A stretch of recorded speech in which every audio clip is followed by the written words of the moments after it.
Bem-vindo de volta ao programa. Sei que meus convidados ficarão muito satisfeitos em ver que estamos novamente acompanhados por Alex Greiner, analista de mercado, autor e ex-gerente de fundo de hedge.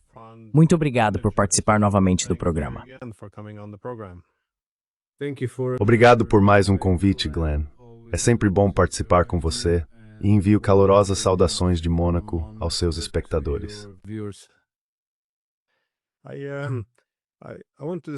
Quero discutir, as políticas que estão sendo adotadas que parecem estar levando mais ou menos a uma derrota estratégica em várias áreas.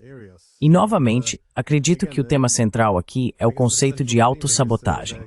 Eu já não entendo mais essas políticas, mas parece que parte da origem disso pode estar na propaganda política, porque muitas vezes percebemos que a forma como algo é enquadrado é uma parte muito importante da propaganda. Por exemplo, se olharmos para a guerra na Ucrânia, seja no envio de armas, na diplomacia ou na imposição de sanções, tudo é sempre simplificado e reduzido a uma posição binária, uma posição boa e moral contra uma imoral. Assim, vemos que quando se trata do envio de armas para a Ucrânia, na verdade não discutimos as questões centrais.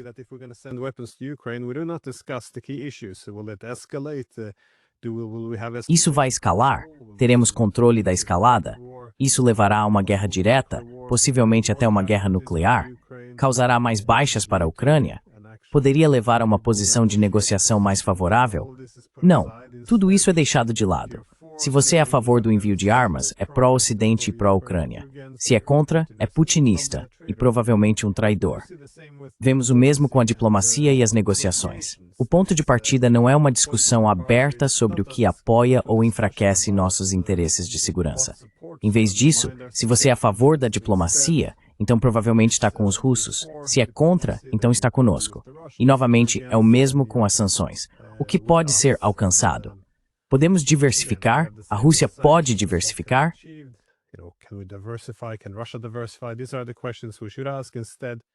Essas são as perguntas que deveríamos fazer. Em vez disso, espera-se que aceitemos todas as sanções. Aí sim, você é uma boa pessoa, está com seu povo, está apoiando a Ucrânia. Se você é contra as sanções, então está com Putin. Esse é, digamos, o nível intelectual do nosso debate no momento, o que também se aplica ao Oriente Médio, à guerra comercial com a China, à integração europeia, acho que a maior parte da nossa política externa. E a minha hipótese aqui, que eu queria discutir com você, é sobre até que ponto isso está prejudicando nossos interesses. Sobre esse tema, eu queria te perguntar, o que você está observando no momento do lado dos azuis e do lado europeu? Que tipo de políticas você acha que são, bem, diretamente contraproducentes?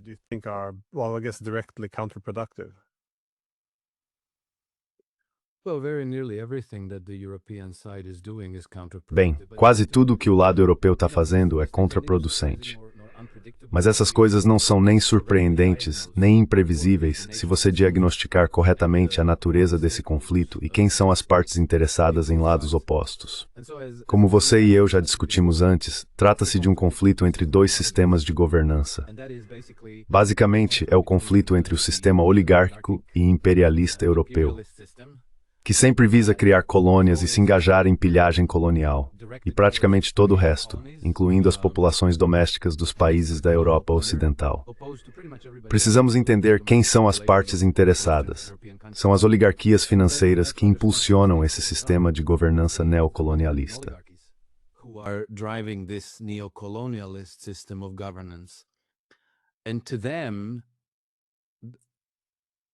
E para eles, não apenas a Rússia, não apenas a China, o Irã e outras nações do Oriente Médio, mas toda a humanidade, para eles é uma presa. Eles são o predador e todos os outros são a presa.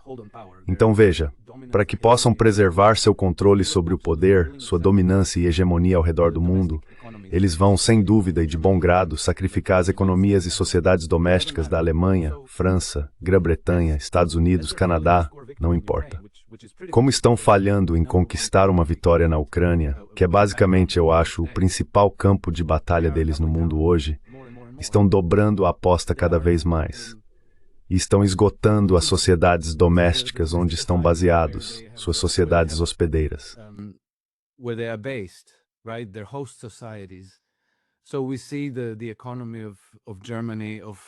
Então vemos as economias da Alemanha, França, Grã-Bretanha, Estados Unidos, Itália e assim por diante. Elas estão absolutamente em colapso. E as pessoas que colocaram no poder simplesmente não se importam. Tudo que falam é sobre a Ucrânia, tudo que falam é sobre ir contra a Rússia. E isso não é difícil de prever. É o que obviamente farão, porque não tem outro modelo de negócio.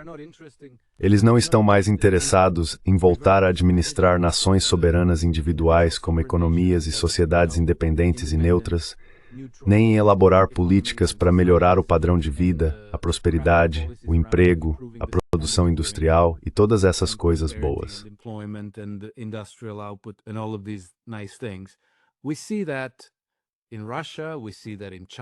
Vemos isso na Rússia, vemos isso na China, vemos isso em outros lugares.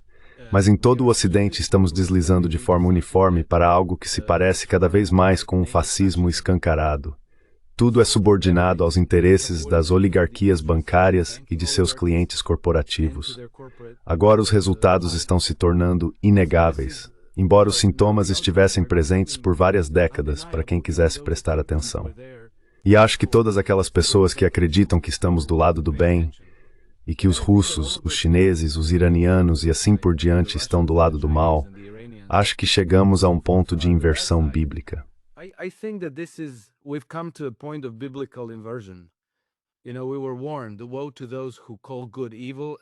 Sabe, nós fomos advertidos, aí daqueles que chamam o bem de mal e o mal de bem, porque estão criando muitos desses resultados perversos.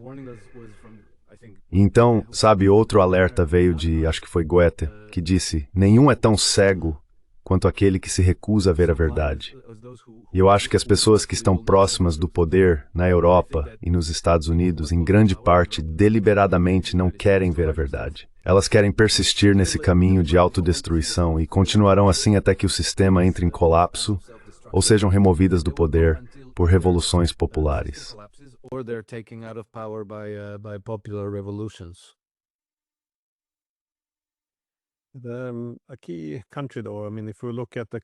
Um país-chave, porém, se olharmos para aquele que foi definido como a potência econômica da União Europeia, que é, claro, a Alemanha, costuma se destacar o quão tremendas foram as mudanças políticas e econômicas. Este foi o país que havia transcendido sua história no que diz respeito ao uso da força militar. Agora, é claro, está novamente travando uma guerra por procuração contra a Rússia. Estão dizendo que a Europa está em guerra com a Rússia, segundo Merz. Economicamente, também parece haver algum tipo de implosão a caminho. O maior partido de oposição, em algumas pesquisas, até o maior do país, está sendo criminalizado. Fala-se em bani-lo. Quero dizer, é uma direção muito peculiar para a Alemanha, considerando como o país era apenas 5 ou 10 anos. O que você vê acontecendo na Alemanha?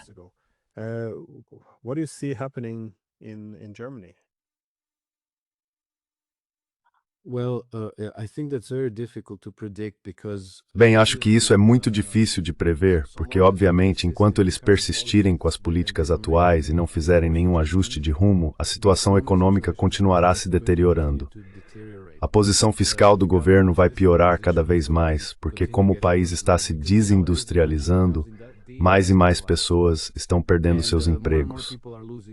E há ainda um efeito secundário, porque quando essas grandes empresas industriais encerram a produção, muitas pequenas e médias empresas que dependiam dessas companhias e de seus funcionários, restaurantes, cafés, todo tipo de pequeno negócio, também saem perdendo, já que dependiam do poder de compra desses trabalhadores.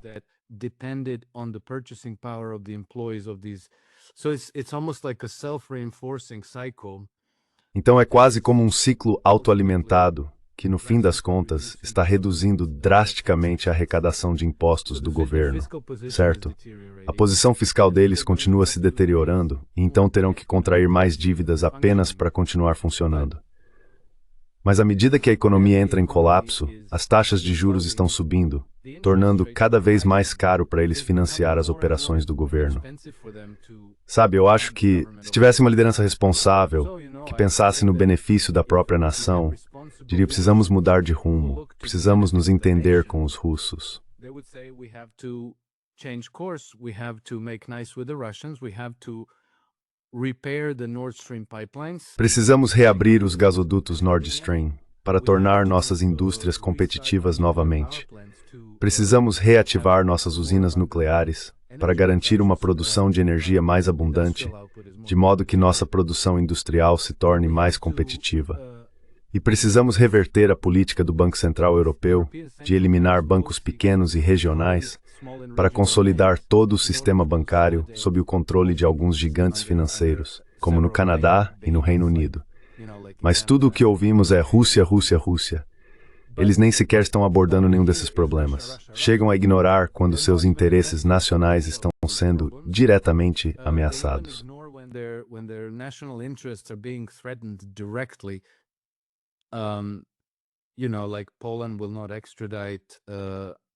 Sabe, tipo, a Polônia não vai extraditar o indivíduo que é um suspeito de explodir o gasoduto Nord Stream.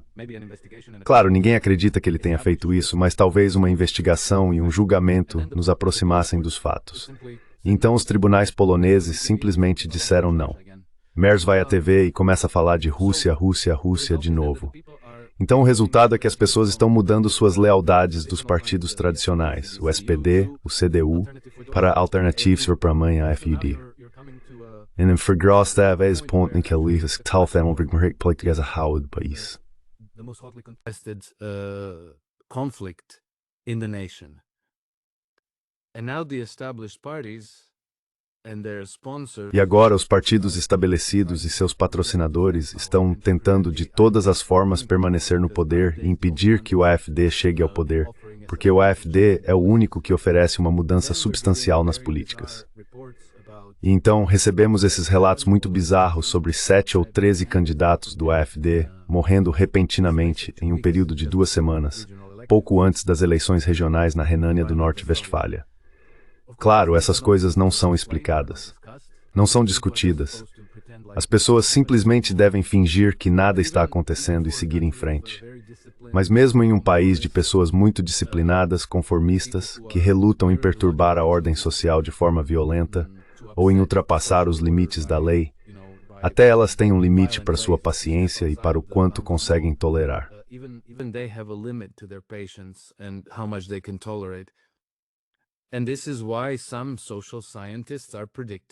E é por isso que alguns cientistas sociais estão prevendo que os países europeus vão mergulhar em guerra civil, em revoluções.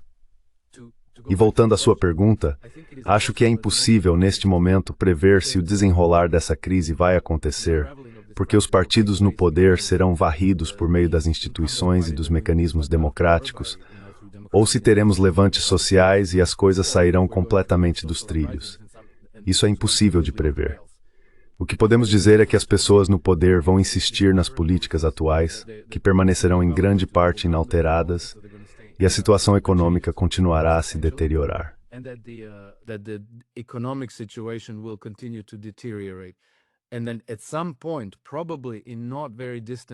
E então, em algum momento, provavelmente num futuro não muito distante, vai acontecer o que chamam de evento absoluto, algo como o colapso do Lehman Brothers, algo que de repente catalisa a crise a proporções muito agudas. Porque neste momento a crise está aí, as pessoas estão, em geral, cientes dela, mas como nada realmente acontece de um dia para o outro, todo mundo acha que a situação atual pode continuar indefinidamente. Bem, nada explodiu hoje, então provavelmente nada vai explodir amanhã. Mas quanto mais isso se prolonga, mais nos aproximamos de um tipo de explosão que ninguém mais poderá ignorar. E então vamos descobrir quais serão as consequências dessa crise.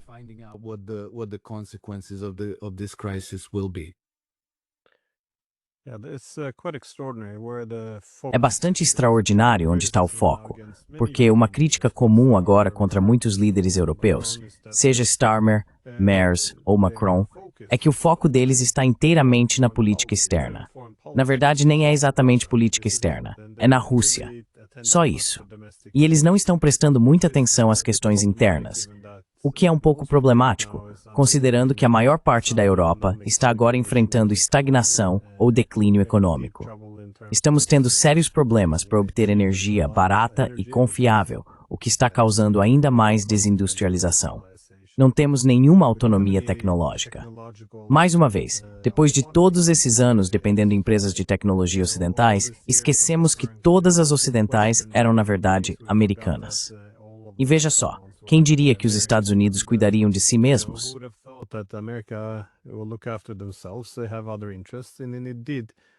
Eles têm outros interesses. E então aconteceu.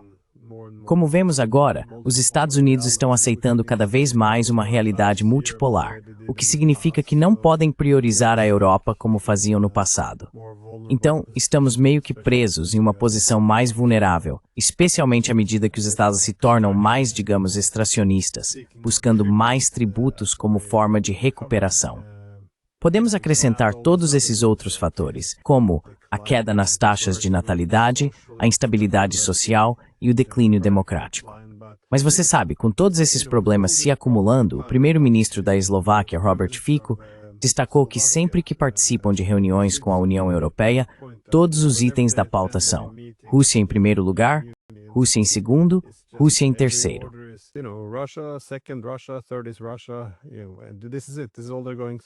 É isso. É tudo o que eles estão passando. Acho que hoje até o ministro da Defesa da Suécia se pronunciou. Não sei se você viu essa publicação, mas ele disse que a experiência da Suécia ao viver ao lado da Rússia era que eles sempre precisaram lutar pela liberdade e que por isso precisavam aumentar suas forças armadas. Quer dizer, essa não é a experiência deles. Eles viveram ao lado da Rússia, escolheram a neutralidade e não tiveram conflitos com ela. Quero dizer, isso é muito estranho. Ouvi o mesmo dos finlandeses porque sempre estão meio uma narrativa pró-OTAN. E a experiência deles foi que é possível fazer a paz. Essa foi a base de sua ascensão.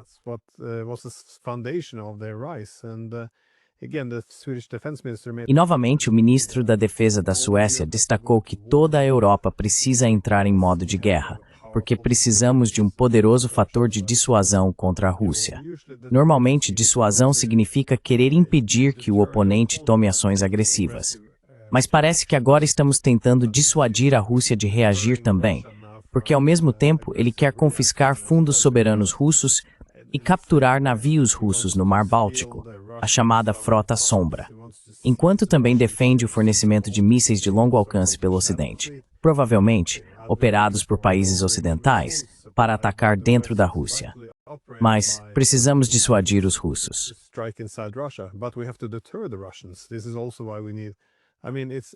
É por isso também que precisamos, quero dizer, é um papo meio maluco, coisa de doido mesmo, mas acho que sim.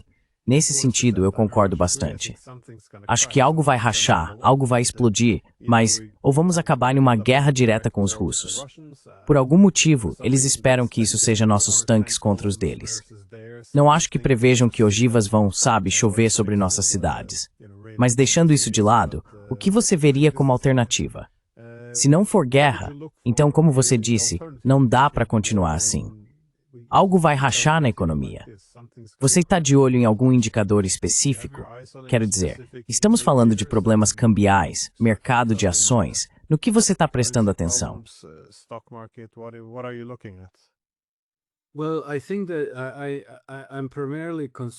Bem, acho que estou principalmente preocupado com os mercados de títulos na Europa. Os títulos britânicos e europeus, alemães, franceses, italianos e britânicos. A Alemanha é a maior economia da União Europeia. A França é a segunda maior. As posições fiscais deles, assim como a do Reino Unido, estão em um estado catastrófico. Todos eles chegaram... Bem, a França já ultrapassou 100% da dívida em relação ao PIB. E tenho quase certeza de que os números que conhecemos provavelmente são falsos, que a situação é muito, muito pior. Por exemplo, quando Keir Starmer chegou ao poder, fizeram todo um alarde sobre como ele descobriu um rombo de 22 bilhões de pounds nas contas do governo, exceto que quando estava na oposição, ele falava primeiro, acho que de um rombo de 36 bilhões de pounds. I think 36 billion pound black hole. And then some months later he was talking about 67. E então, alguns meses depois, ele estava falando sobre um rombo de 67 bilhões. E logo em seguida ele se corrigiu e disse, não são 67, são 76 bilhões. Então, quando ele estava na oposição e analisavam esses números para atacar o gabinete de Rishi Sunak, eles sabiam o valor. Era um rombo de 76 bilhões. Assim que ele chegou ao poder, de repente o rombo encolheu para 22 bilhões de pounds, sem qualquer explicação. Portanto, acho que estamos sendo enganados pelas autoridades na França, na Alemanha e em outros lugares. A situação é absolutamente sustentável e está se deteriorando, só está piorando. As pessoas que deveriam estar tentando mitigar a crise estão completamente ausentes, como se tivessem abandonado o posto.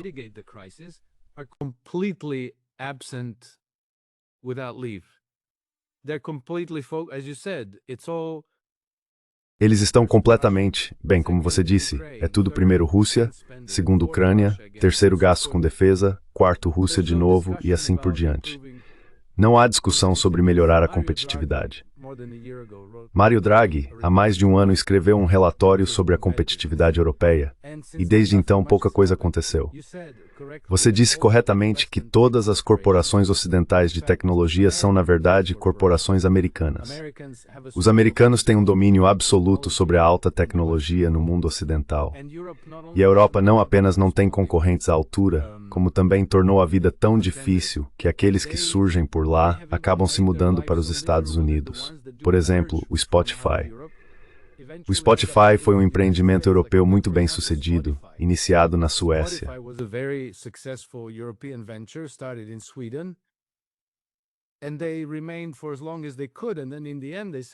E eles ficaram o máximo que puderam, mas no fim disseram, desculpe, isso é ridículo, vamos transferir nosso negócio para os Estados Unidos, onde o sistema é muito mais acolhedor para empreendedores de sucesso.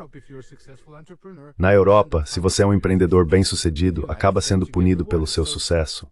Nos Estados Unidos, você é recompensado. Então, todo o sistema europeu praticamente se transformou em ventos contrários autoimpostos.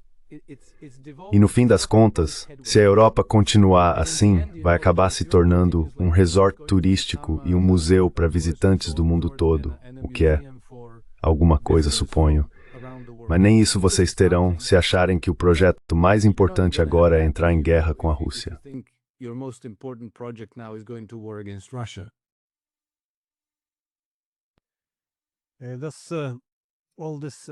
É disso que se trata toda essa dependência excessiva, eu acho, dos Estados Unidos.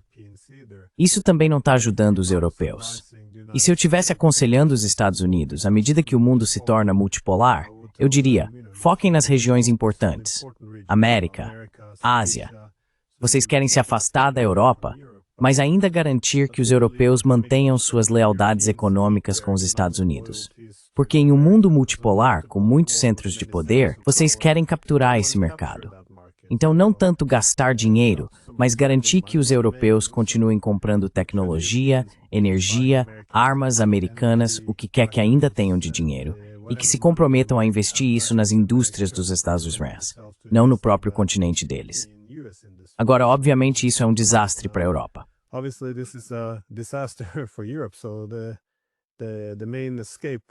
Então, a principal saída, além da autonomia estratégica, seria diversificar nossas parcerias econômicas. Eu diria aos americanos, certifiquem-se de que a UE não tenha outros parceiros. Afastem-na não apenas dos russos, mas também dos chineses. E já é possível ver isso acontecendo em certa medida. Você provavelmente acompanhou o caso da Nexperia, em que o governo holandês assumiu o controle de uma fabricante chinesa de chips. Segundo as reportagens, isso foi feito a pedido dos Estados Unidos. Os americanos pressionaram os europeus a apreender a empresa chinesa. Agora a China está retaliando, e há essa divisão. Então, basicamente, só poderemos obter nossos chips da América se continuarmos nesse caminho. Quero dizer, como você vê a Europa se envolvendo nessa guerra comercial com a China?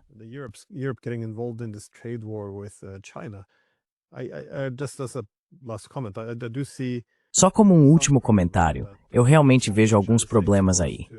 Se todas as exportações chinesas para os Estados Unidos estão sendo cortadas, então sim, eles precisam redirecioná-las para algum lugar, como a Europa. O que poderia causar, eu acho, um excesso de oferta se isso fizer os preços caírem. Eu entendo isso, e é por isso que seria importante sentar com os chineses e tentar chegar a um acordo sobre como lidar com esses tempos turbulentos. Mas não é isso que estamos fazendo. Estamos confiscando empresas agora, assim como confiscamos os fundos russos. Então, não somos mais um lugar muito atraente para fazer negócios. Como você vê isso? Por que você acha que os europeus estão indo não apenas para a China, mas também para a Índia? Isso é bastante bem. Eu não sei. Como europeu, isso não faz sentido algum para mim. No, it doesn't. And I think that European Não, não tem. E eu acho que as economias europeias praticamente não têm parceiros.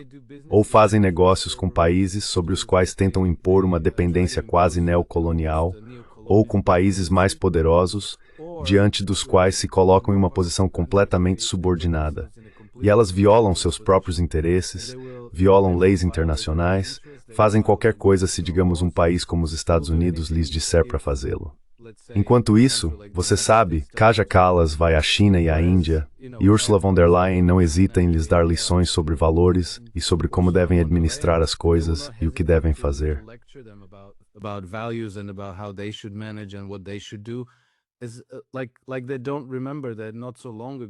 Tipo, eles não se lembram de que não faz tanto tempo assim, as potências europeias estavam colonizando todas essas partes do mundo e deixaram uma devastação completa e absoluta por lá. Então eu acho que, para a Europa virar a página, será absolutamente essencial expurgar o sistema dos interesses estabelecidos que estão no poder hoje. E, novamente, voltamos às oligarquias bancárias que tomaram o continente inteiro como refém. Nesse ponto, acredito que a Europa seria capaz de melhorar suas relações com os Estados Unidos, porque os Estados Unidos apoiam partidos como o AfD. E acho que se o AfD formasse um governo em Berlim, o relacionamento da Alemanha com os Estados Unidos melhoraria.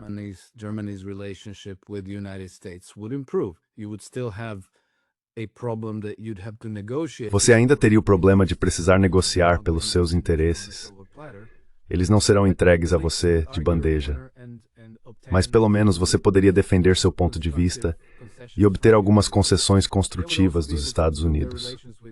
Eles também poderiam melhorar suas relações com a Rússia, o que é absolutamente essencial. A Rússia é nossa vizinha, com o maior tesouro de recursos naturais do mundo. E se você quer desenvolver sua economia, precisa manter boas relações com eles. É necessário negociar uma relação construtiva e mutuamente benéfica com eles. E então a Europa também precisa reformular sua relação com o Sul global, onde nós, como se sabe, não hesitamos em submetê-los a políticas colonialistas.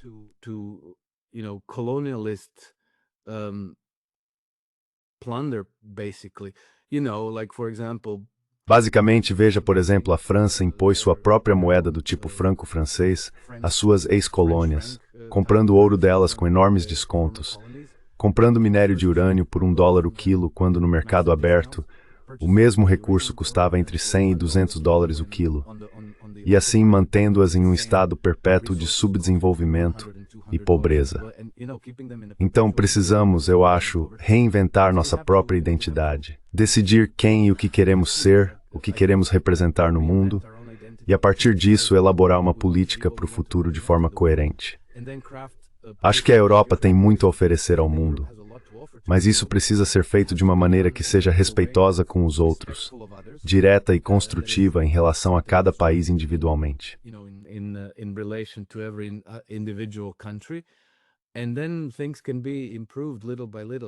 E então as coisas podem melhorar pouco a pouco.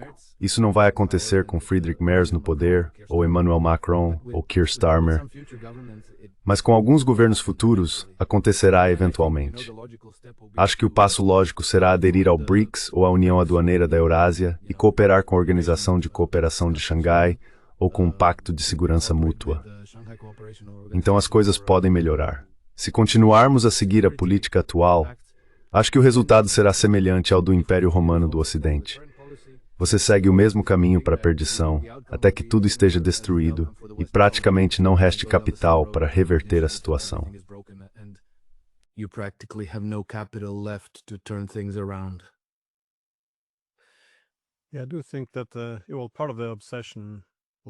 Sim, eu acho que parte da obsessão que temos com a Rússia não é apenas porque isso tem um efeito unificador, na esperança de termos um inimigo comum, mas também porque serve de distração para todos esses problemas, já que não há nenhuma solução proposta. Eu continuo tentando descobrir o que eles realmente buscam em termos de recuperar a força ou a relevância da Europa no mundo, mas não há nada ali. É apenas essa esperança de que se os russos forem derrotados, de alguma forma poderemos voltar aos anos 90. Mas a questão central de como a Europa deve aprender a se ajustar a um mundo multipolar, em que não é o ajudante dos Estados Unidos em uma hegemonia coletiva. Pois é, não há nenhuma discussão nesse sentido. Mas, em relação à crise bancária, o que te preocupa é a dívida. Então, sim, é. Yes, yes. Yeah, absolutely. It's the fact that our Com certeza. O fato é que o nosso excesso de endividamento é impagável. Essa não é uma situação sem precedentes. É uma consequência lógica do sistema monetário extremamente frágil que temos em funcionamento. Não apenas na Europa, mas praticamente em todo o mundo. O excesso de dívida no sistema as dívidas públicas estão quase em toda parte acima de 100% do PIB. Mas quando se somam as dívidas privadas, chega-se a níveis de 350% PIB e mal se relevem pagar tudo isso. E isso é intencional.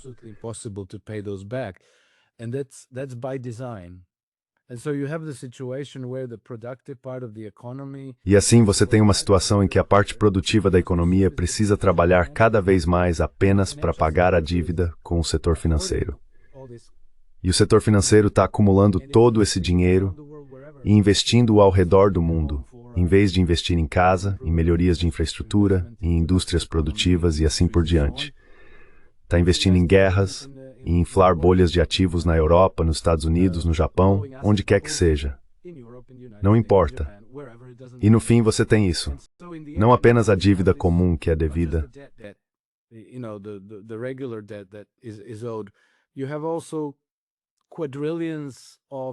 Você também tem quadrilhões em exposição a derivativos dentro do sistema financeiro. Então tudo isso é completamente insustentável. O problema é que, por mais vezes que essas situações tenham ocorrido no passado, vemos os mesmos sintomas se repetindo novamente. Sabemos que estamos perto do precipício, onde você sabe basta dar um passo à frente e esse passo te faz cair no desfiladeiro. Mas não sabemos quando isso vai acontecer. Não podemos fazer essa previsão. O que as pessoas estão cada vez mais conscientes e cada vez mais preocupadas pode ser visto no preço do ouro e da prata, que quase dobraram neste ano.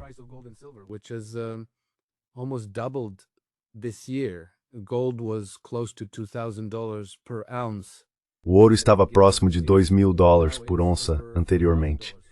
No início deste ano, já está acima de $4.000 por onça, e ninguém sabe para onde o preço do ouro vai. Isso reflete a perda de confiança das pessoas no governo, nas instituições financeiras e na moeda que utilizam.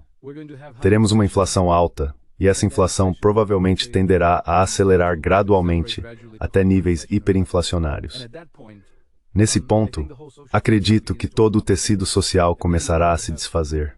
E então veremos, se não acontecer antes, governos caindo, levantes sociais assumindo proporções muito perigosas e talvez até uma guerra contra a Rússia de fato acontecendo, a Terceira Guerra Mundial.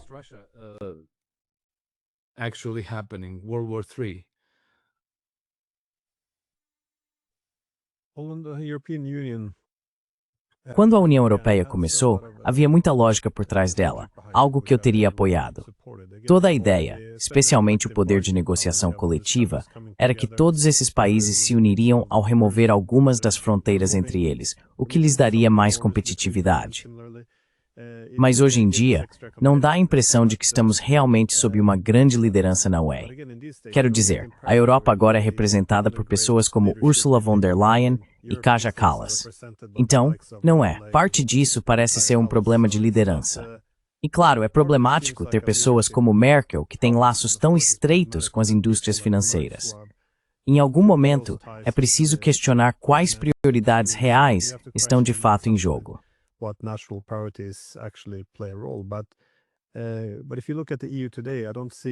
Mas, se você olhar para a UE hoje, não vejo nenhuma discussão sobre como construir uma Europa para o futuro.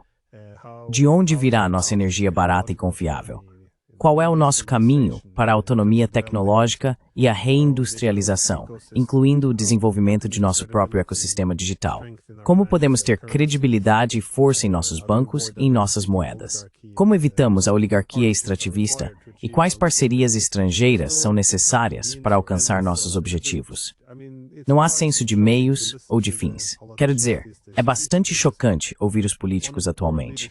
A má liderança é uma das razões pelas quais tenho curiosidade sobre qual futuro a União Europeia pode ter, porque parece ter assumido um propósito muito diferente do original.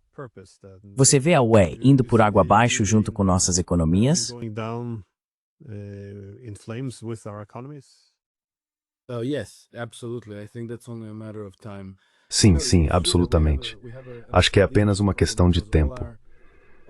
É verdade que temos um problema agudo de liderança, porque todos os nossos líderes, todas as pessoas próximas às alavancas do poder, são de calibre muito baixo, com pouquíssima competência, integridade ou carisma. Mas isso é intencional, porque as pessoas que detêm o poder real garantem que qualquer um que tente reformar o sistema ou mudar as políticas seja imediatamente eliminado do poder. E veja, isso pode acontecer de muitas maneiras diferentes. Normalmente é assassinato de reputação. Agora temos o lawfare, que é usado com muita frequência para eliminar candidatos como Karl Kalin, George Shku na Romênia, Marine Le Pen na França e assim por diante. Marine Le Pen in France and so forth.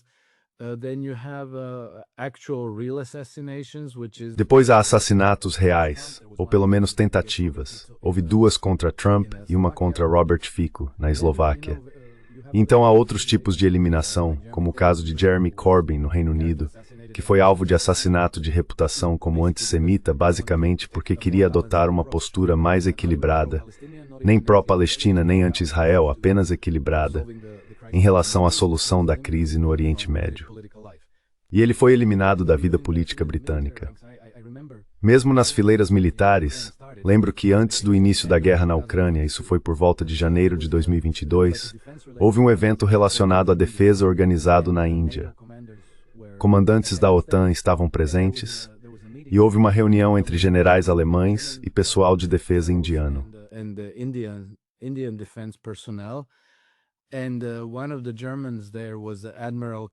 E um dos alemães presentes era o almirante Kai-Achim Schomburg, ou Schonbaum, não me lembro bem. Ele era um almirante da Marinha Alemã, com uma carreira inteira no setor de defesa da Alemanha, portanto uma pessoa muito competente e qualificada para estar ali. Nessa reunião, ele disse que a solução de baixo custo para o problema entre a Rússia e a Ucrânia seria reconhecermos as preocupações de segurança da Rússia, respeitá-las e encontrar uma solução mutuamente aceitável. Pois bem, a carreira do almirante terminou naquele mesmo dia.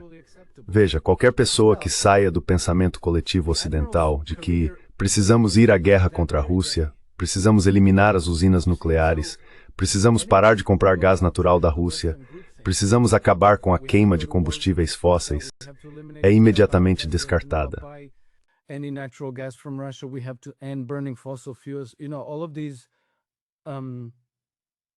Sabe, todas essas ideias fixas que nos foram impostas, qualquer pessoa que tenta pensar fora desse esquema é quase imediatamente eliminada, e de uma forma muito histérica. O resultado é que até mesmo aqueles entre nossos líderes que conseguem ver o que está acontecendo e entendem a situação, preferem ficar em silêncio e apenas repetir os discursos do establishment, porque sabem que se disserem a verdade, serão eliminados. Então qualquer pessoa competente, talvez qualquer um com um mínimo de amor próprio e integridade, nem faz parte da linha de comando na Europa. In the ruling lineup in Europe. So as a result you have Como resultado, você tem Ursula von der Leyen, Emmanuel Macron, Kaja Kallas, Keir Starmer, pessoas que são completamente ocas por dentro. Sabe, se disserem a eles amanhã que todo mundo na Europa tem que, sei lá, usar chapéus cor-de-rosa, eles vão aprovar um decreto obrigando todos a usar chapéus cor-de-rosa. E ainda dirão, bem, se você não usar um chapéu cor-de-rosa, então a Rússia vai vencer. Estamos num ponto em que eles defendem a ideia de que 2 mais 2 é 5, que a escravidão é liberdade, que a ignorância é força. É realmente onde estamos. E como mudar isso? Acho que todo o sistema vai ter que desmoronar sobre si mesmo e teremos que recomeçar do zero. Into its footprint, and we're going to have to start over. Yeah, no, it doesn't seem like the sun is. Não parece que estejam sendo propostas soluções sérias, pelo menos não por parte das nossas elites políticas aqui na Europa. Mas minha última pergunta, eu queria te perguntar sobre essa próxima reunião entre Trump e Putin. Primeiro, acho que o que levou a isso é bem interessante, porque, como sabemos, Trump sugeriu que se a Rússia não se alinhasse, ele enviaria Tomahawks. O que, bem, não dá para exagerar o quão perigoso isso seria. Isso significaria que os Estados Unidos, sob o governo Trump, lançariam ataques com mísseis de longo alcance contra a Rússia. Não seriam os próprios ucranianos fazendo isso.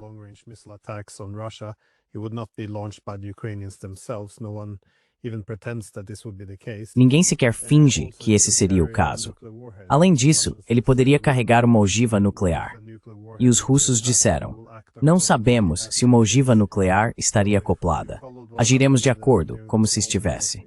Então, se seguirmos o que aconteceu durante a Guerra Fria, se os russos acharem que estão sob ataque nuclear, não é isso que você quer que a maior potência nuclear do mundo acredite, que possa estar enfrentando um ataque de decapitação em primeiro golpe. De qualquer forma, o que achei fascinante foi que Trump ligou para o presidente Putin. Eles conversaram e, depois da conversa, decidiram que, em vez de subir essa escada de escalada que poderia levar a um holocausto nuclear, se encontrariam na Hungria.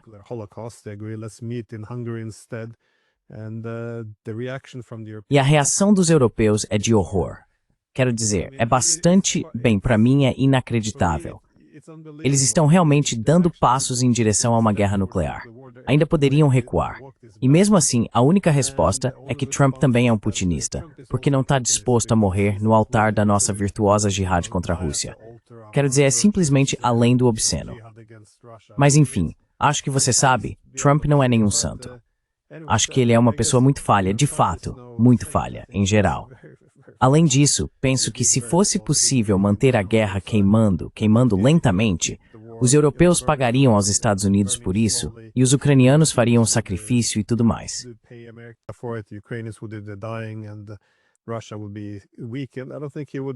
A Rússia estaria enfraquecida, e não acho que ele se oporia a isso, mas acredito que ele percebe o que está por vir. Isso está chegando ao fim. Vamos encerrar da forma mais favorável possível e deixar que os europeus arquem com o custo disso. O que é, bem, uma posição justa para os Estados Unidos adotarem. Mas então, como ele tem essa inclinação antiglobalista, quero dizer, é muito triste que Trump agora seja a nossa melhor chance de encerrar isso de maneira pacífica. Mas o que você espera desse encontro entre Trump e Putin? Porque mesmo que Trump queira o que diz querer, ele ainda enfrenta muita resistência em Washington, de pessoas que não necessariamente querem encerrar essa guerra por procuração contra os russos.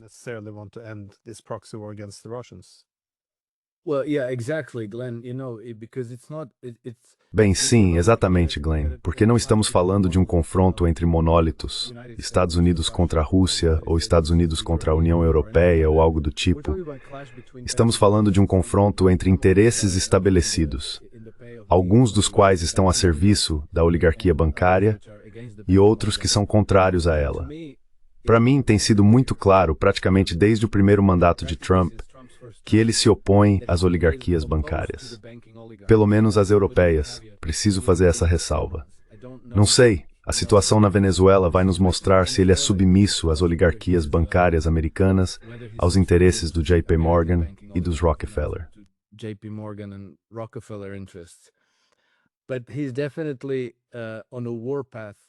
Mas ele está definitivamente em rota de colisão com as oligarquias bancárias europeias. Isso é claro, e é por isso que eu nunca acreditei de verdade que ele tivesse mudado sua política em relação à Rússia e à Ucrânia. Porque a Rússia, nesse caso, é seu parceiro mais lógico e evidente. Portanto, cultivar uma relação construtiva e positiva com a Rússia é importante. Importante demais para brincar com isso. Porque, veja, se ele intensificar o confronto com a Rússia, estará ajudando as oligarquias financeiras europeias sem praticamente nenhum benefício para os Estados Unidos, nenhum benefício para ele e seu governo, e com um enorme risco de aniquilação nuclear. Por outro lado, se ele cooperar com os russos, praticamente não há desvantagens, e há um enorme potencial de ganhos.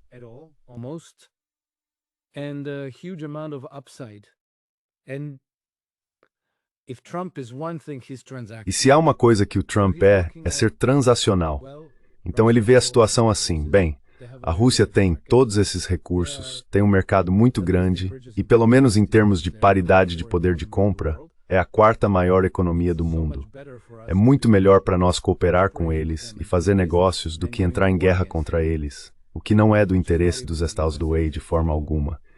Então toda essa guinada que o Trump aparentemente fez, eu achei que foi uma encenação. E acho que parte dessa encenação se deve ao fato de ele estar recebendo tanta pressão dos parceiros europeus para, voltar ao grupo. Não nos abandone, papai. Por favor, nos dê garantias de segurança.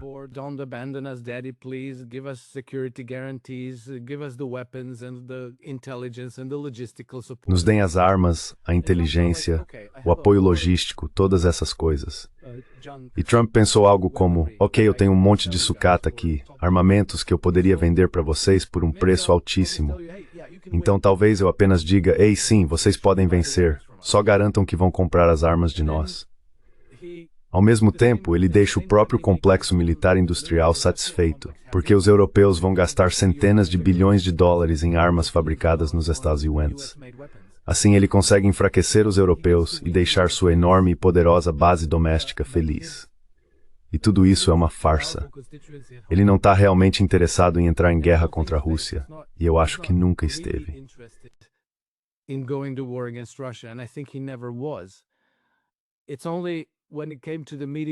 Foi apenas quando aconteceu a reunião com Zelensky na Casa Branca que tudo se tornou óbvio e inegável. E eu acho que os europeus, se caíram nessa enganação, o fizeram porque agora estão tão desesperados, estão ansiosos para acreditar no que quer que desejem acreditar. Acho que a reunião na Hungria é interessante por vários motivos. É território da OTAN, é União Europeia. O fato de Vladimir Putin poder ir a Budapeste para a reunião com Trump permitirá, entre outras coisas, que Viktor Orbán elimine os elementos mais perigosos de sua própria oposição interna. Por quê? Porque ele terá a justificativa de precisar preparar o país para sediar essa reunião e garantir que nada dê errado, já que há um alto risco de que Trump possa ser assassinado, ou Vladimir Putin possa ser assassinado, ou que o avião dele possa ser abatido.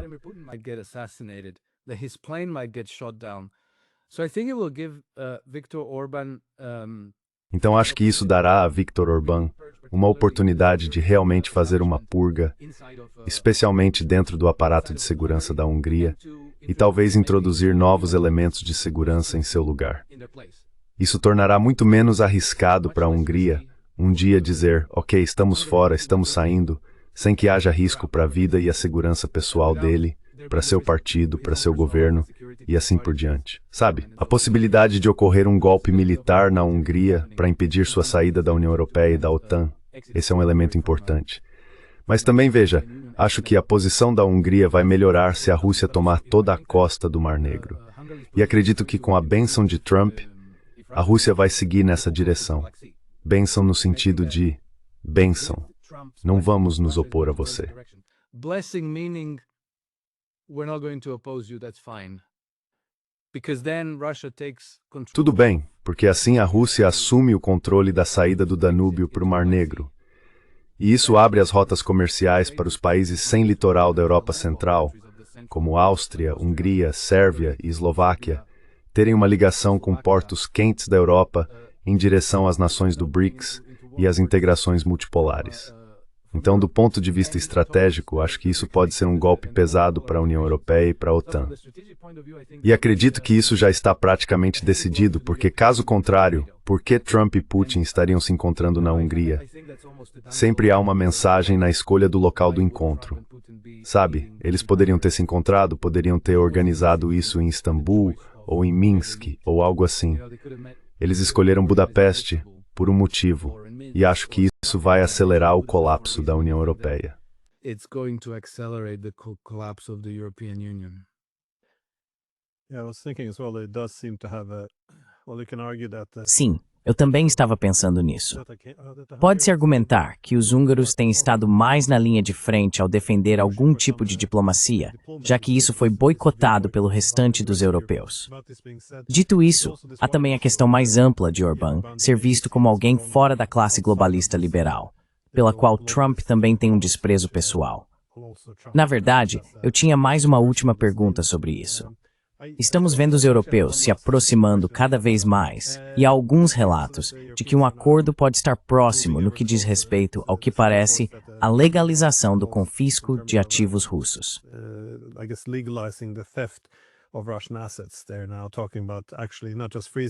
Eles estão falando agora não apenas em congelar os ativos ou confiscar os lucros, mas em realmente apreender os próprios ativos. E eu não tenho certeza, talvez para pagar suas próprias dívidas, tirar uma parte para si, enviar boa parte aos ucranianos. Mas de qualquer forma, essa é a sua área, o lado financeiro de tudo isso. O que você acha que seria a consequência se os europeus realmente levassem isso adiante? Porque, por exemplo, a França tem se oposto a isso, e mesmo em Bruxelas eles reconhecem que isso poderia ser, sabe, no espírito da discussão de hoje, um ato incrível de autossabotagem, e também extremamente estúpido.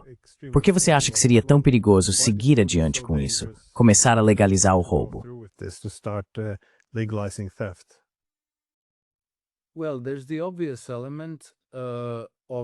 Bem, há o elemento óbvio de mostrar ao resto do mundo que eles agem de má fé, que não se pode esperar que as instituições financeiras europeias ajam de boa fé ou que se possa confiar nesses relacionamentos. Isso é bastante evidente. Mas um segundo problema vai surgir, e eu acho que já está surgindo, que é, uma vez que os ativos foram roubados, quem vai gastá-los? Quem vai usá-los? Haverá recriminações muito amargas em torno disso. Já há, na verdade. Por exemplo, isso nem sequer diz respeito a ativos russos. Há toda uma disputa que estourou entre o chanceler alemão Friedrich Merz e Ursula von der Leyen sobre os gastos com defesa.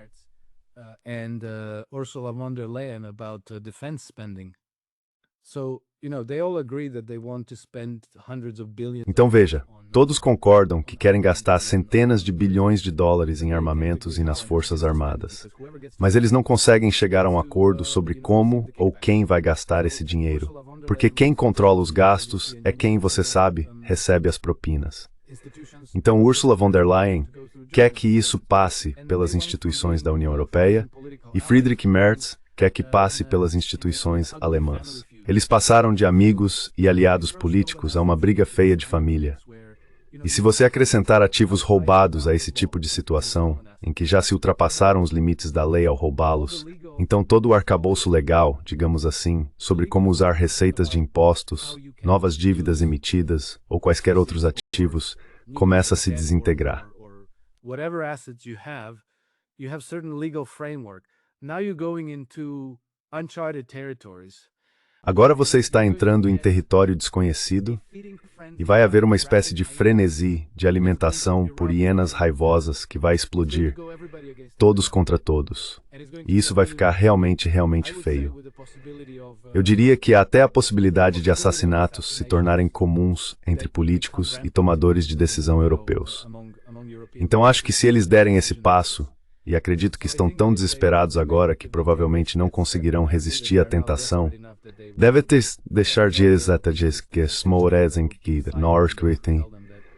Acho que as consequências serão algum tipo de justiça kármica muito feia. Some form of a very ugly karmic justice.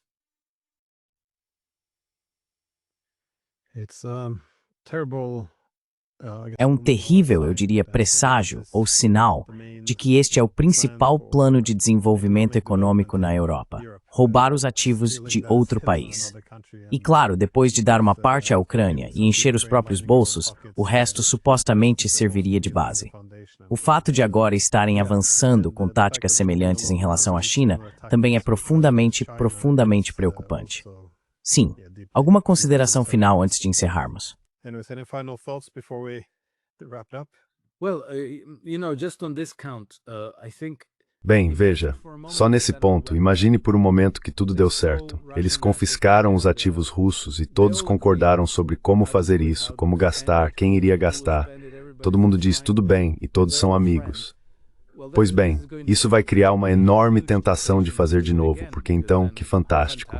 E aí você vai começar a procurar pretextos para fazer o mesmo com a China, com a Índia, com quem quer que tenha os maiores saldos. Então, você vai acabar afastando as pessoas.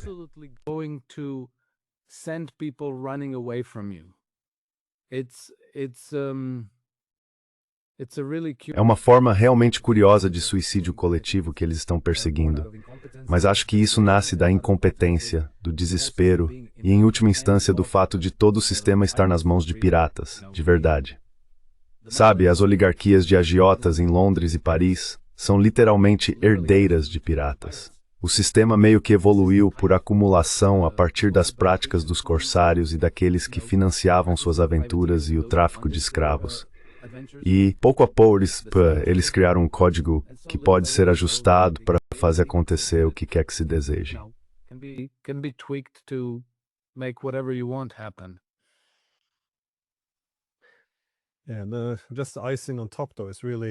Mas o toque final, no entanto, é como eles se convencem de que estão do lado certo da história, de que todas essas políticas insanas servem para deter o Hitler de hoje. É muito frustrante. É uma maneira tão estúpida de a Europa se autodestruir.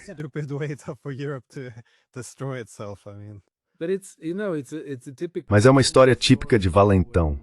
Quando o valentão brutaliza alguém e depois diz: olha o que você me fez fazer. Sabe, nós somos os mocinhos. Os russos são tão maus. Eles estão nos obrigando a fazer todas essas coisas que de outra forma, é claro, não faríamos. Mas sabe,